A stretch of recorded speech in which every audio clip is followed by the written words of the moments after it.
So I want to make sure we're all in the right place. This is Redefining Sustainability. It's not campfire songs. Okay. My name's Dwain Wilson, the founder and executive director of a group called the Wildwoods Foundation. I'll talk a little bit about that work in just a second. Grew up in the mountains of North Carolina. Been active in outdoor education for about 20 years. Started out as a volunteer naturalist for the National Park Service, was a long-time volunteer for Santa Monica Mountains Conservancy and the Mountains Recreation Conservation Authority. Been writing curriculum for about 10 years, or 10 or 12 years. Some colleagues of mine and I started Wildwoods in response to Columbine. We wanted to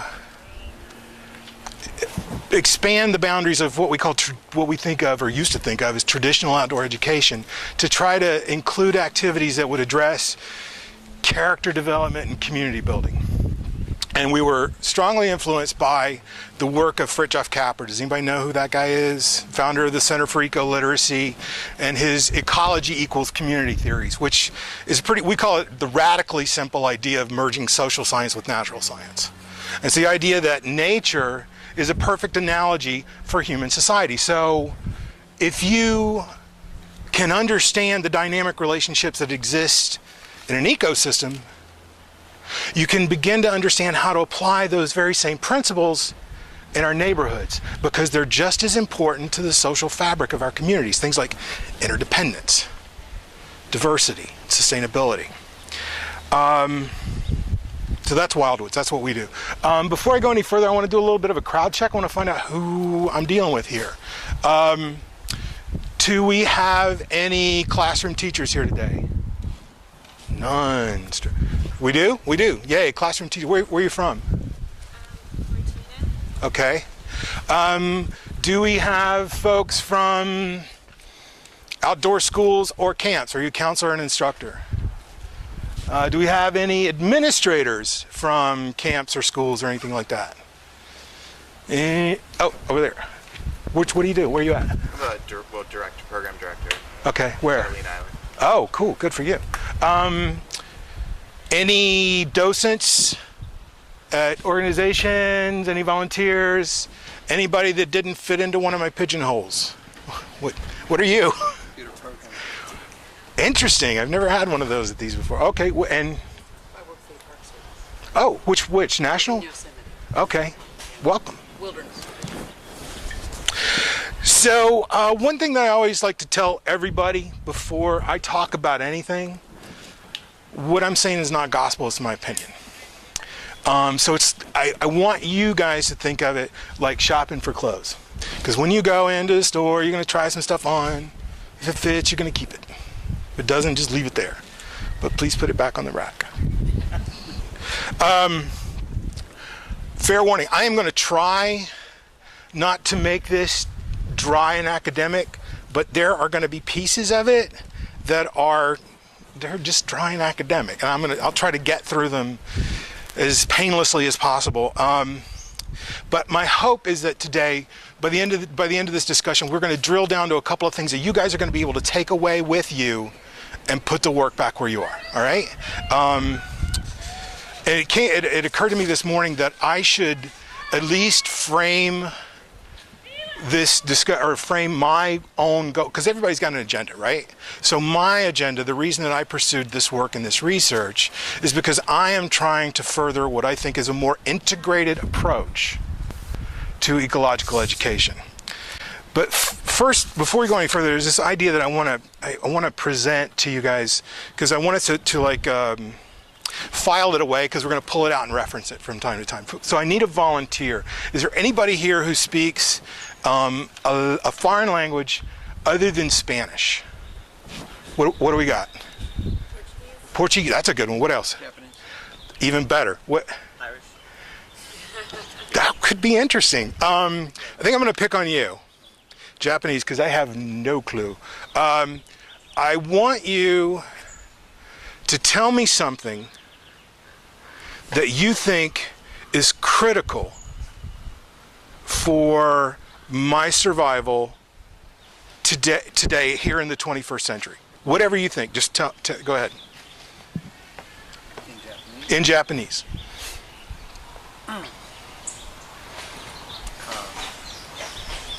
野生植物と動物は人間と同じ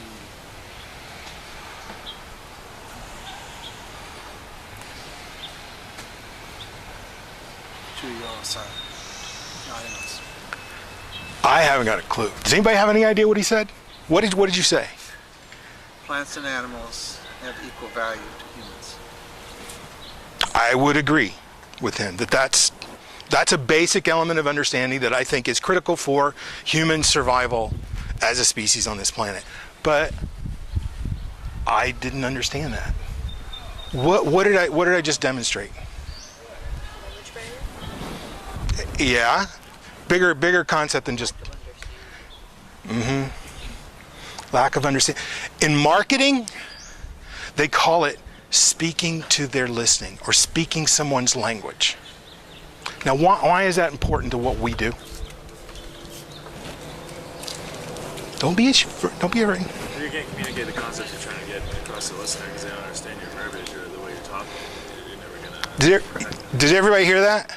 Can you say that loud? You can't communicate to your listener in a language that they don't understand or in vocabulary that they are familiar with. Then your message will go in one ear and not the other. Exactly. It is incumbent upon us, it's our responsibility as educators, to frame our work and our program content in a language, and in a vocabulary, and in a format that is appropriate for our audience. We need to speak to their listening, right? Okay, now again, file that away, a little mental footnote, we'll pull it out from time to time. Like I said, I'm going to try to make this not dry and academic. Redefining sustainability.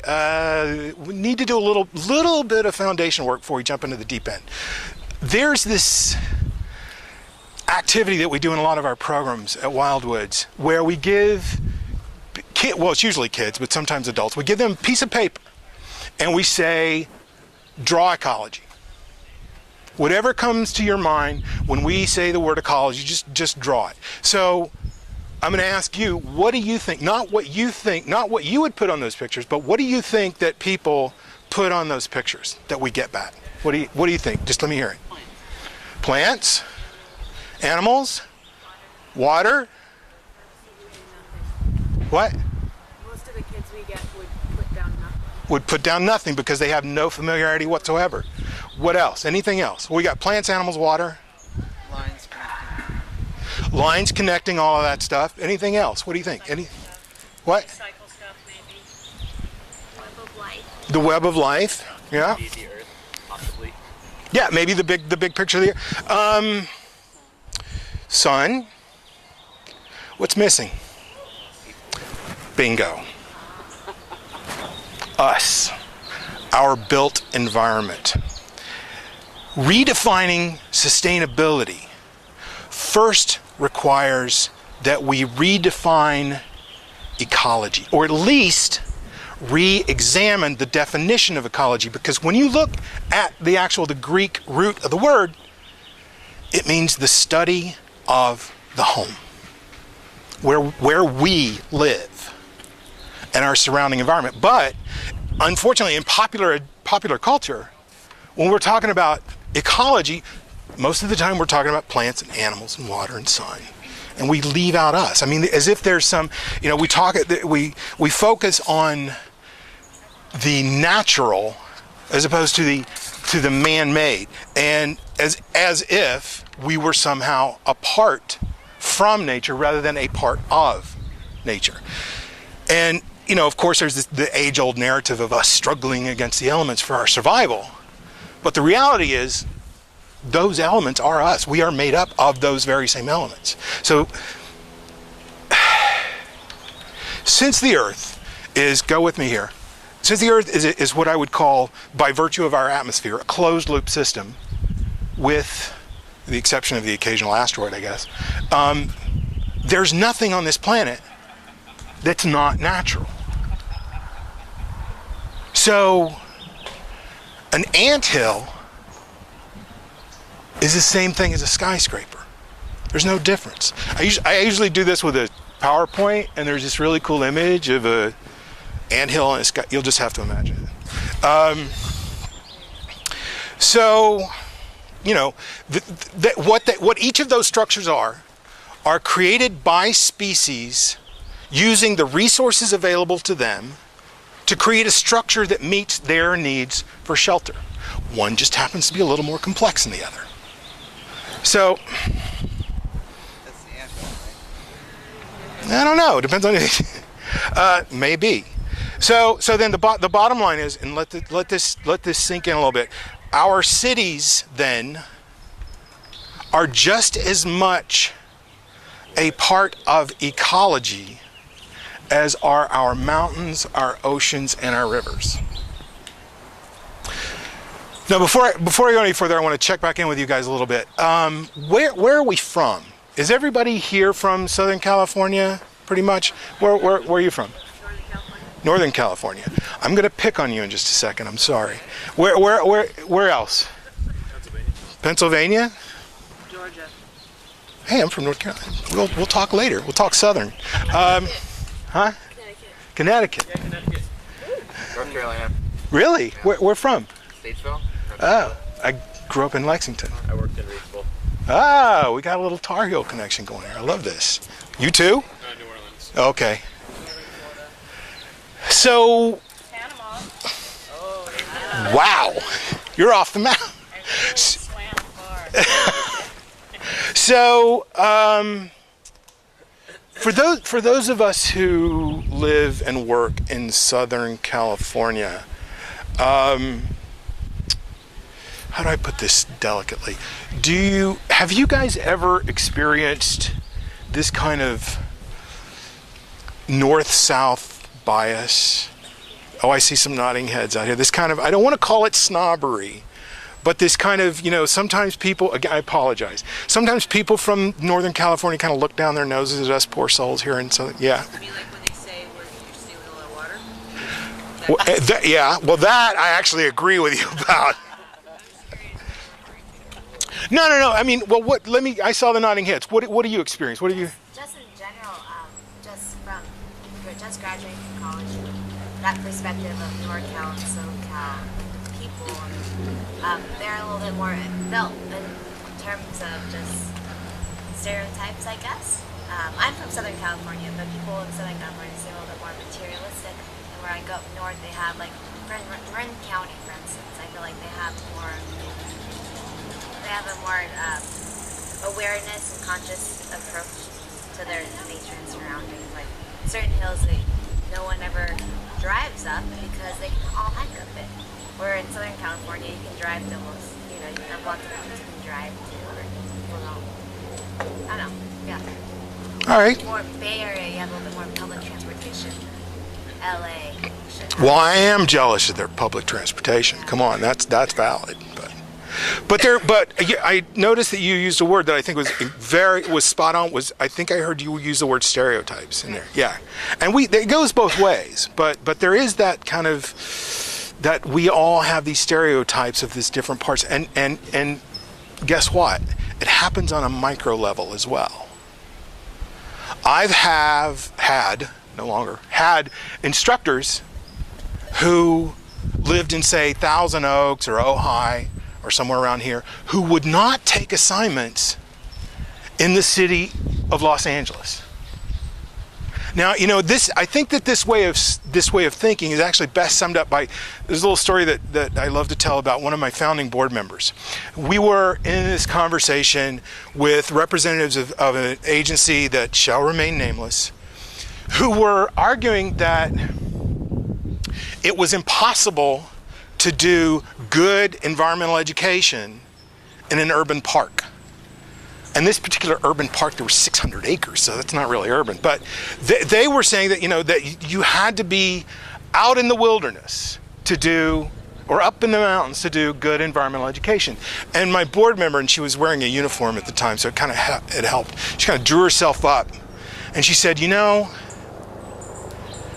it would be unconscionable for us as educators to take kids out of the city into nature and go, nature good, city bad, and then send those kids back to the city. You know, I was talking to this, I was at this cocktail party years ago, and I was talking to this guy who was the CEO of this big outdoor gear company. They were based in Colorado, I think, and he said, you know, I used to think that everybody should live in the wilderness, until it dawned on me then that if everybody did that, there'd be no more wilderness.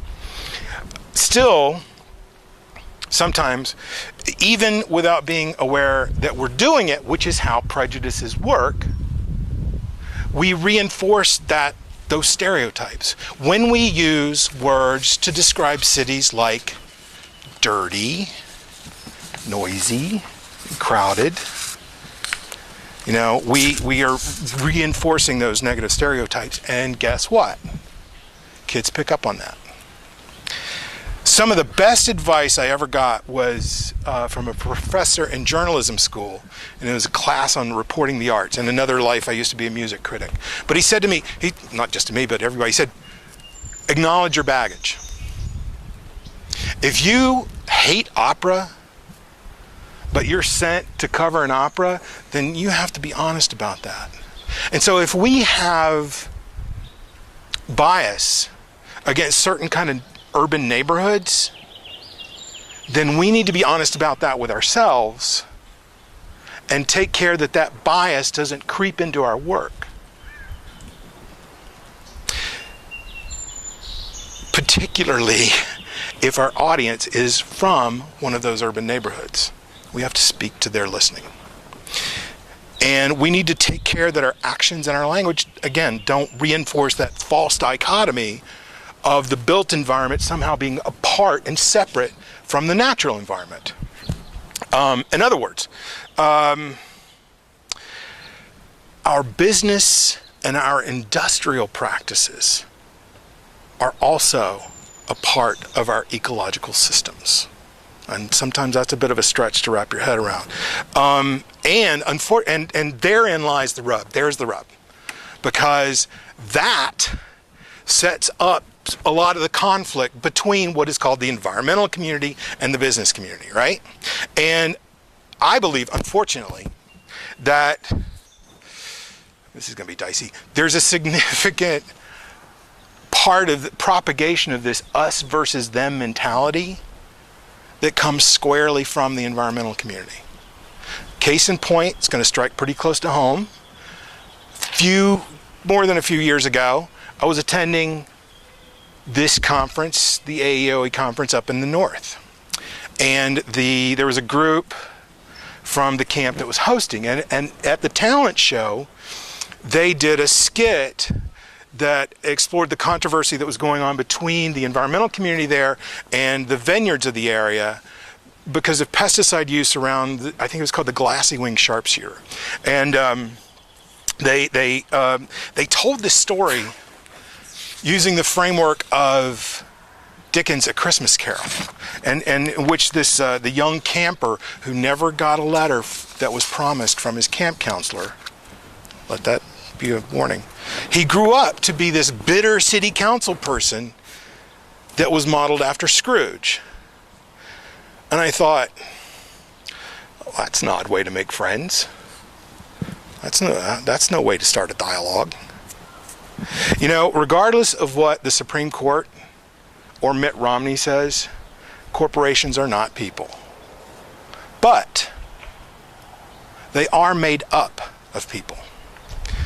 And regardless of what we think of the actions of their employers, it does us no good to vilify the people that work there. Because I can guarantee you there's not a single one of them that doesn't hope, dream, and pray for a world where their children can grow up healthy and safe.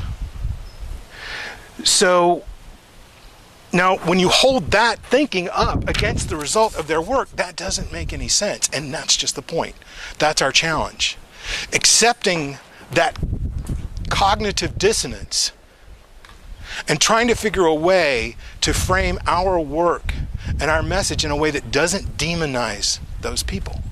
but instead searches for the common ground of human interest, where we can help them build a more personal understanding and connection with ecological principles. So, in other words, to speak to their listening. Now, I'm going to give you fair warning. Now, this is the part that gets a little abstract and academic, so please bear with me. If your eyes start to glaze over, pinch yourself, it'll pass. Or pinch your neighbor. As I said earlier, humans are often missing from the picture when we talk about ecology. The same goes for sustainability.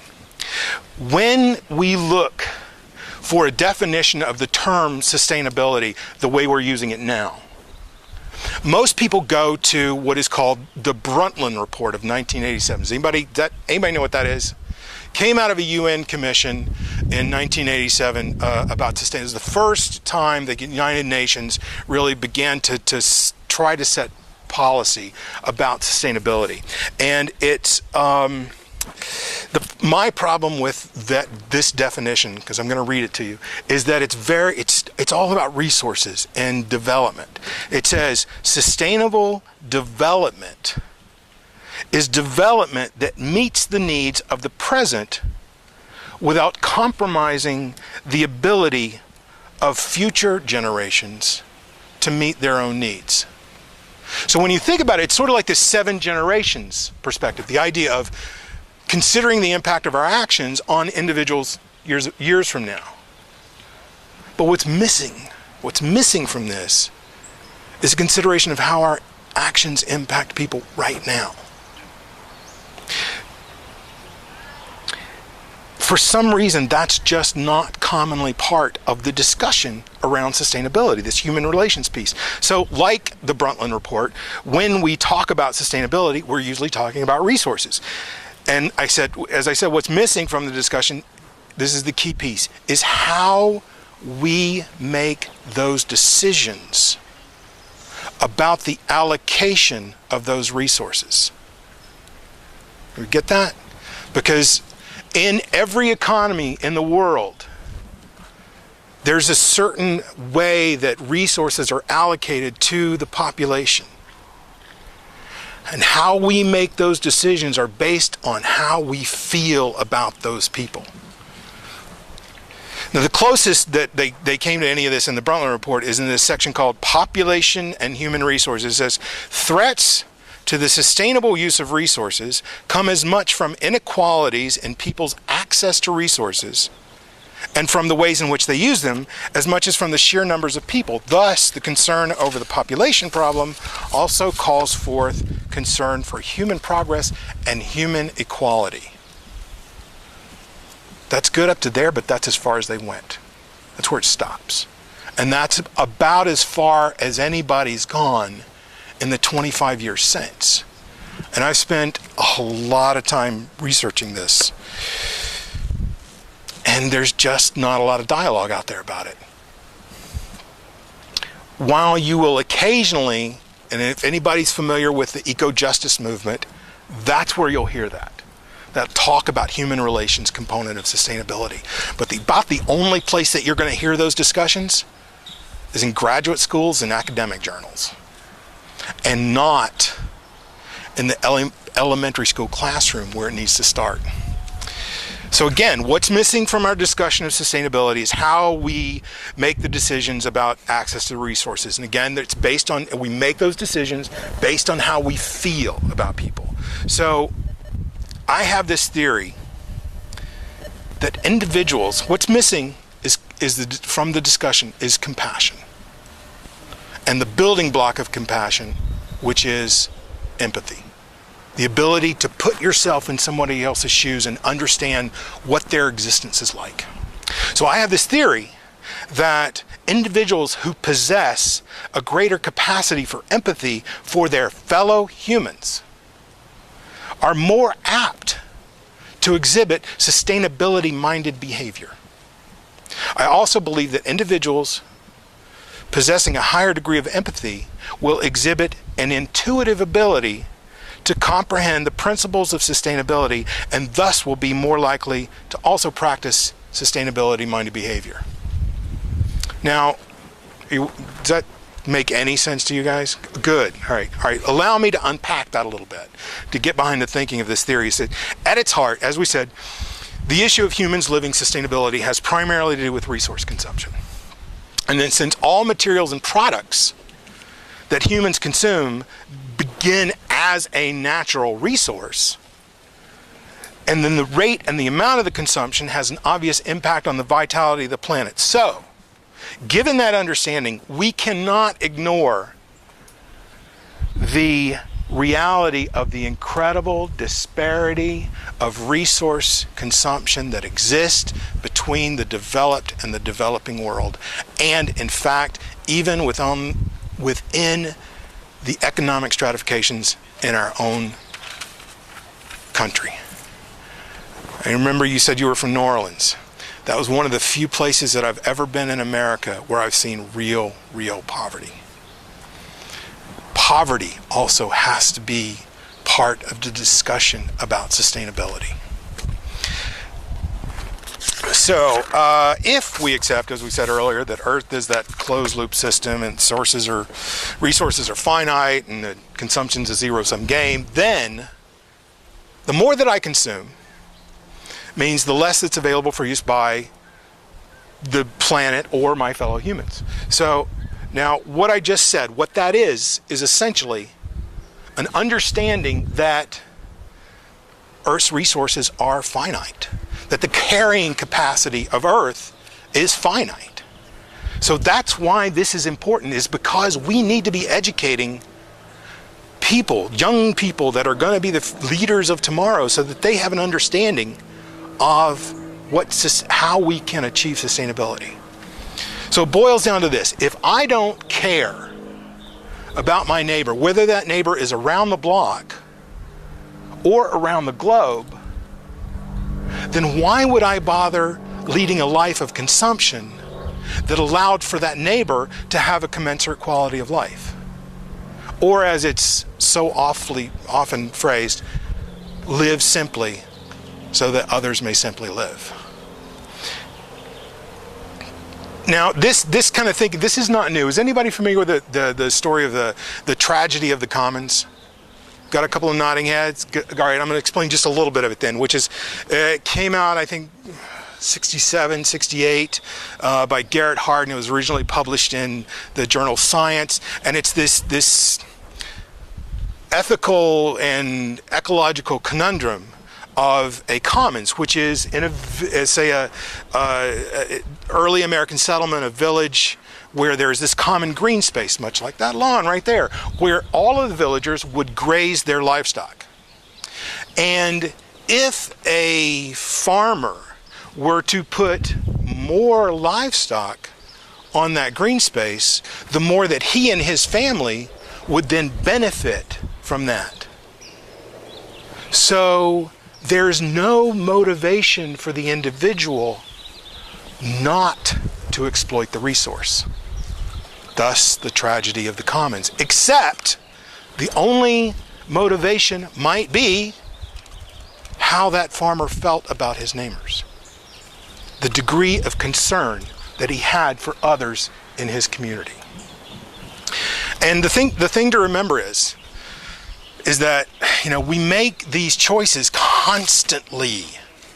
Not always consciously, but we're always doing it. Every time we buy something, anything we buy, and every time we step in the voting booth. Now, how does all of that connect to what we do? When I think about my own philosophy of education, I go directly back to the words of David Orr, who is, I'm sure most of you guys know, he's the author and professor of environmental studies at Oberlin College, and he your advisor.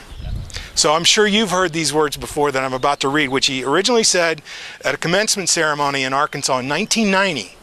He said, "All education is environmental education.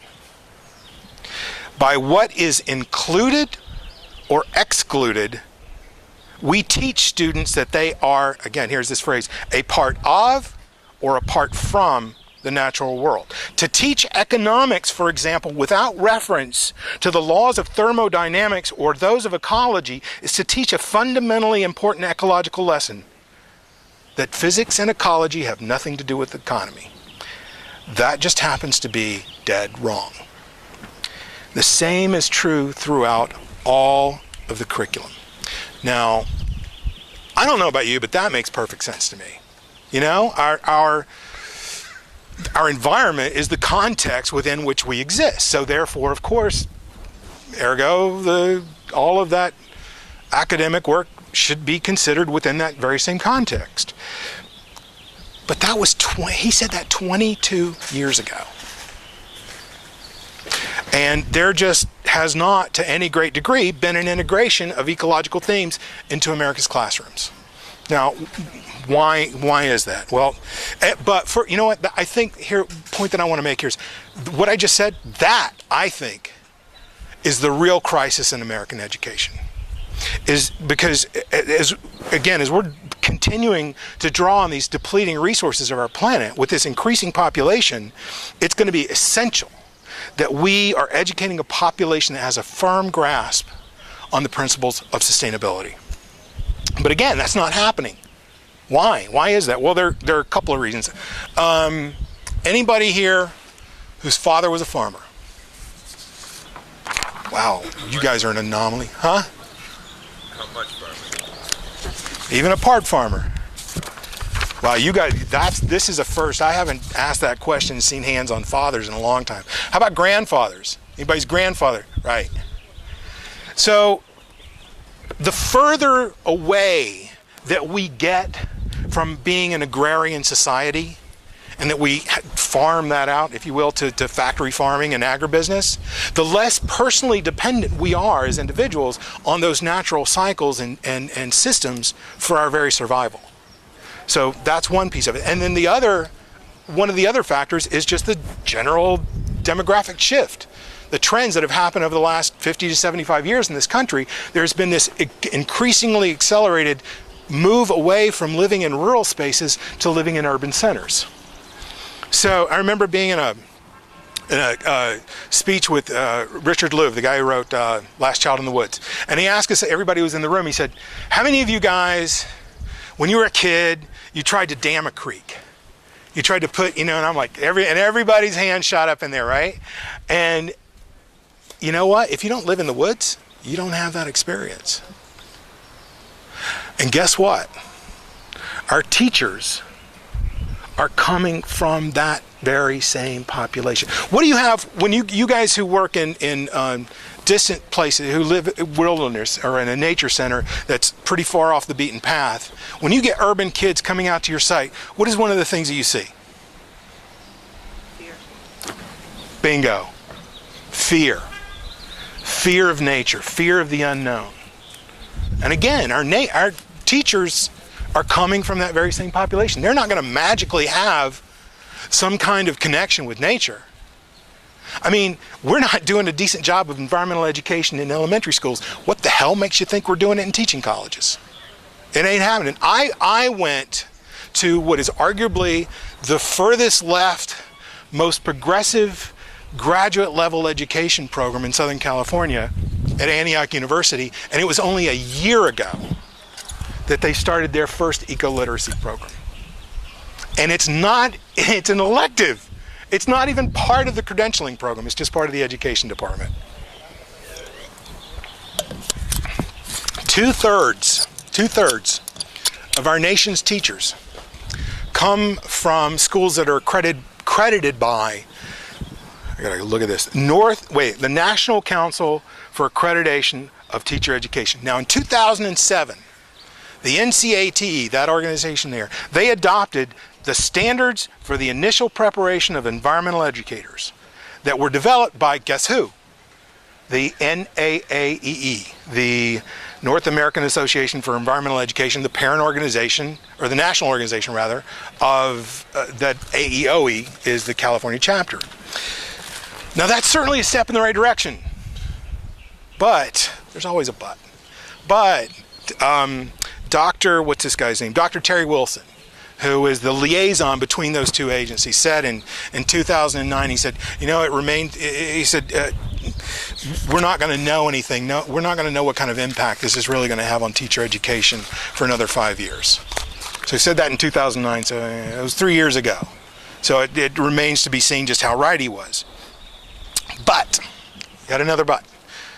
There was supposed to be a report issued that year of the number of schools that were seeking accreditation under those standards of environmental education. They were trying to, how many schools are we going to get that are going to actually start teaching teachers to think like this? That was in 2009. That report still hasn't been generated. I asked them. They never called me back.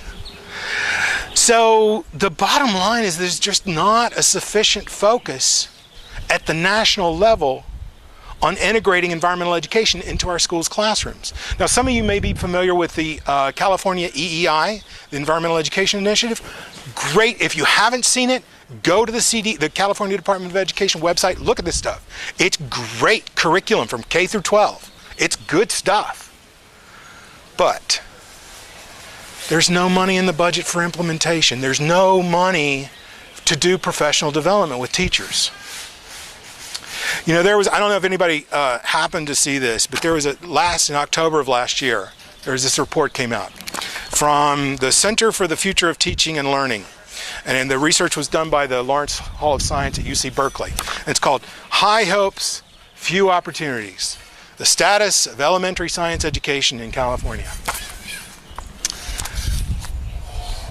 Out of the many heartbreaking things that are in this, 1 in 3 teachers say that they're prepared to teach science.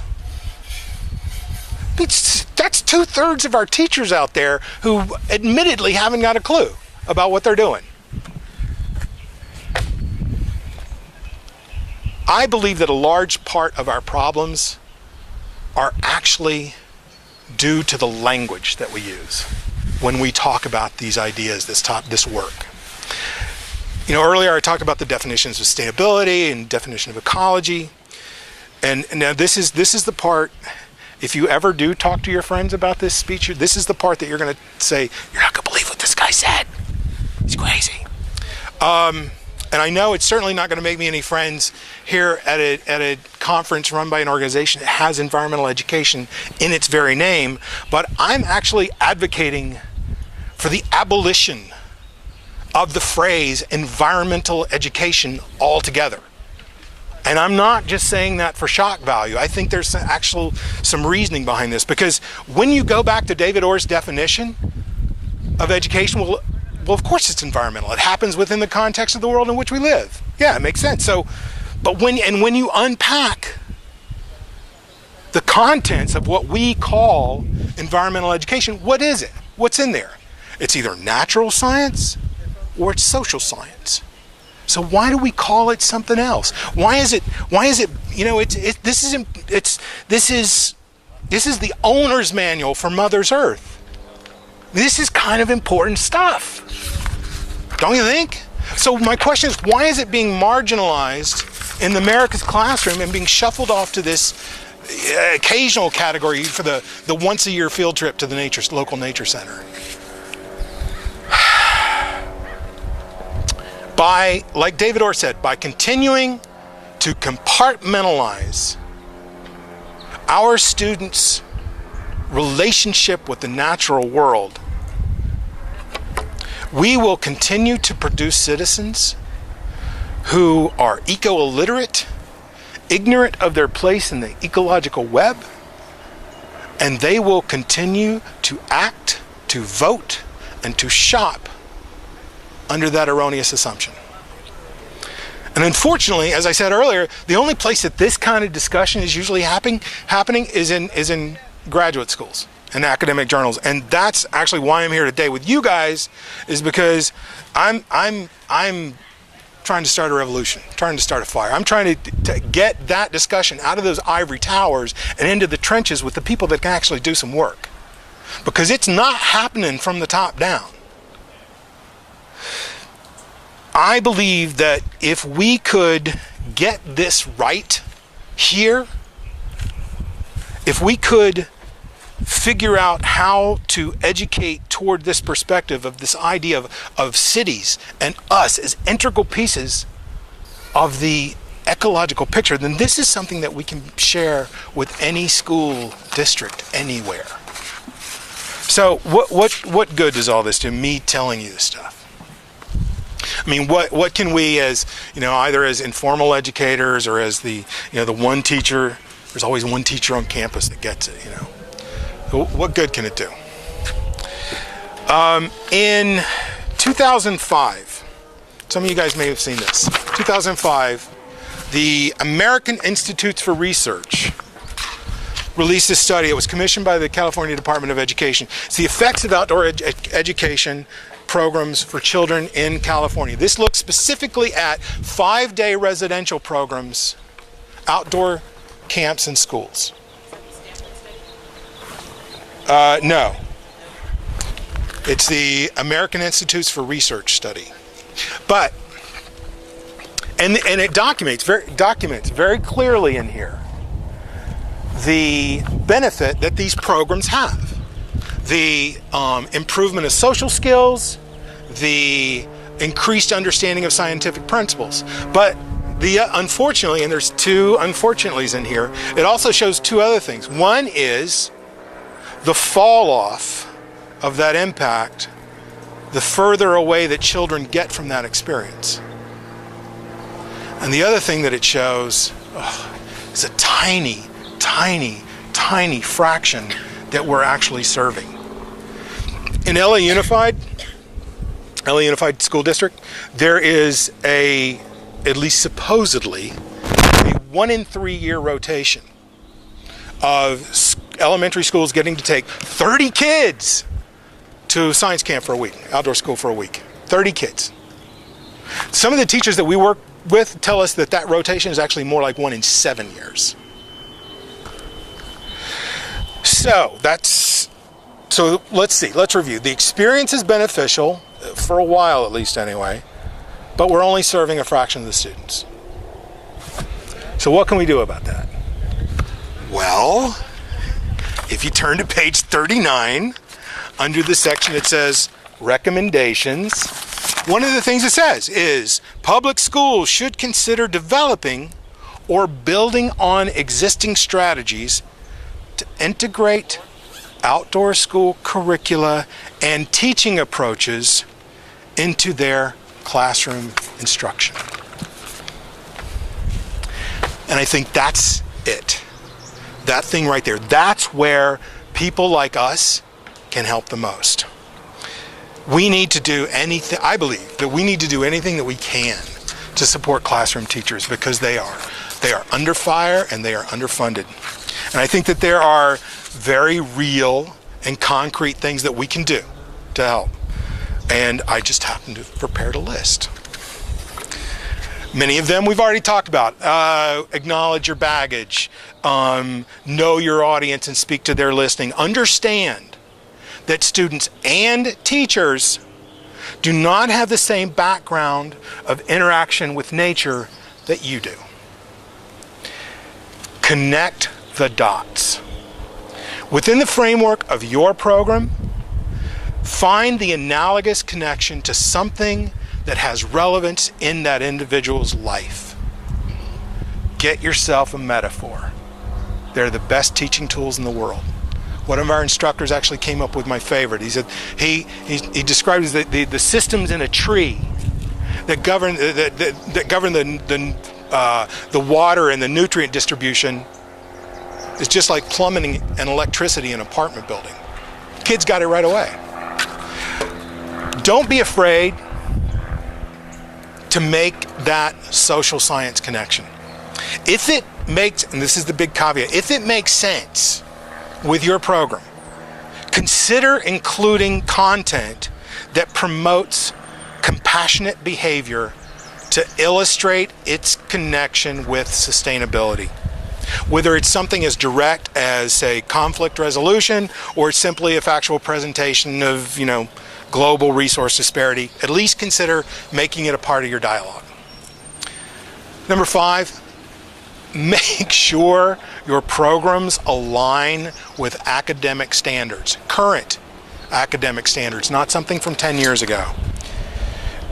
And this is something that people from nature centers hate to hear, but we need to face the realities of the current fiscal crisis that still exists within California schools.